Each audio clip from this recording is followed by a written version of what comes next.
Paper leak, परीक्षा स्थगित और 4.5 लाख छात्रों का भविष्य एक बार फिर पानी फिर गया। क्या महाराष्ट्र में बिना किसी महाघोटाले को कोई भी परीक्षा ईमानदारी से कर पाना नामुमकिन हो चुका है?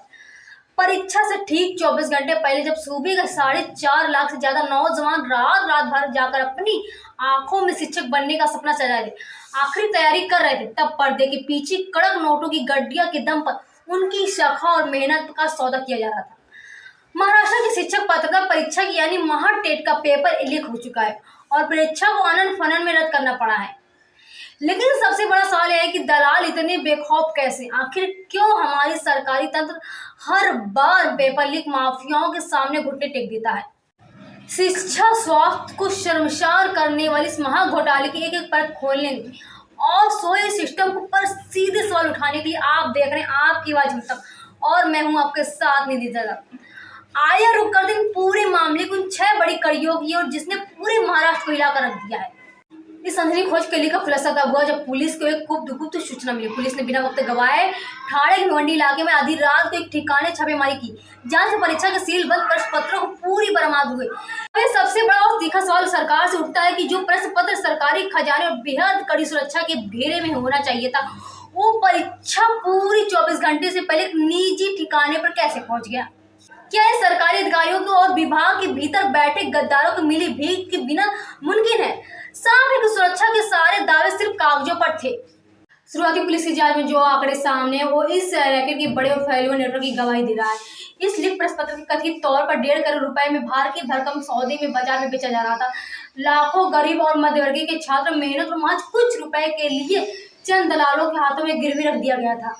हालांकि भिवंडी की पुलिस तुरंत कार्रवाई करते हुए इस घिनौनी खेल में शामिल 3 आरोपियों को रंगे हाथ दबोच लिया है। लेकिन आपकी वास्तव को हम सरकार से पूछना चाहते हैं कि जब पहले भी ऐसी घटनाएं हो, परीक्षाओं के लिए फुल प्रूफ सिक्योरिटी ऑडिट क्यों नहीं कराया गया है? हर बार दलाल के सिस्टम सेंध लगाने में कैसे कामयाब हो जाते हैं? जब पानी सिर से ऊपर चला गया और चारों तरफ बदनामी होने लगी, तब जाकर सरकार की नींद से जागी है। मुख्यमंत्री ने मामले को गंभीरता देखते हुए एक विशेष जांच दल यानी एसआईटी के गठन को आदेश देते हुए जिसकी कामना ठाणे के joint police commissioner Punjab Rao उगले की सौंपी गई है। सरकार कह रही है कि प्रदर्शियों से कोई समझौता नहीं होगा और दोषियों को सख्त सजा दी जाएगी।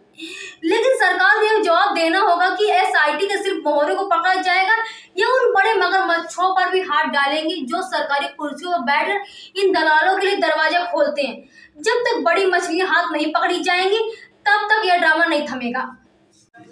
इस पूरे प्रशासनिक फेलियर की सिस्टम की नाकामी का सबसे बड़ा दर्दनाक हर्जन उन 4,88,000 उम्मीदवारों को भुगतना पड़ रहा है जो सालों से शिक्षक बनने के सपने सजाए हुए हैं, दिन रातें कर रहे थे, दूर दराज के गाँव में सिर्फ पैसे उधार लेकर परीक्षा केंद्र के लिए निकले छात्रों को जब एंड वक्त पर परीक्षा स्थगित होने की खबर मिली तो उनके सपने पर बिजली गिर गई।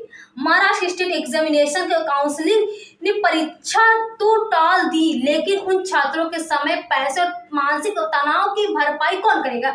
यह सीधे सीधे कानून व्यवस्था और परीक्षा तंत्र का बहुत बड़ा फेलियर है। काउंसिलिंग ने अभ्यर्थियों को भरोसा दिया कि नई तारीख का ऐलान जल्द ही उनके अधिकारी वेबसाइट पर दिया जाएगा, लेकिन क्या सिर्फ तारीख बदलने से सिस्टम सुधर जाएगा?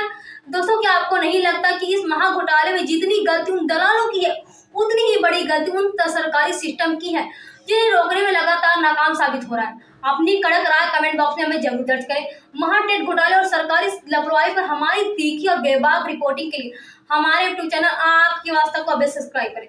मैं निधि निषाद विदा लेती हूँ, तब तक देखते रहिए आपकी आवाज हम तक। जय हिंद, जय भारत।